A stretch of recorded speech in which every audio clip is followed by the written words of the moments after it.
একজন পুরুষ মায়ের গর্ভে জন্ম নেওয়ার পরে সে কিন্তু টানা 15 বছর টেনশন মুক্ত থাকে।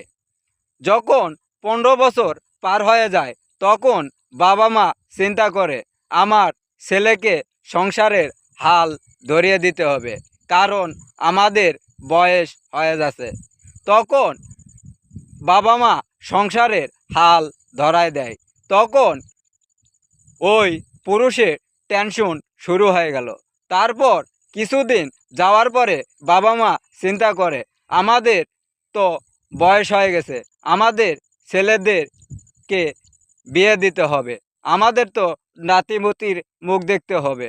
তখন তারা অনেক আশা করে ছেলেকে বিয়ে দেয়। ওই পরিবারে তার ছেলে বউ যদি হয় ভালো, সংসারটা ভালো টিকে। আর যদি ওই পরিবারের বউ যদি খারাপ হয়, পুরা সংসারটাই নষ্ট হয়ে যায়।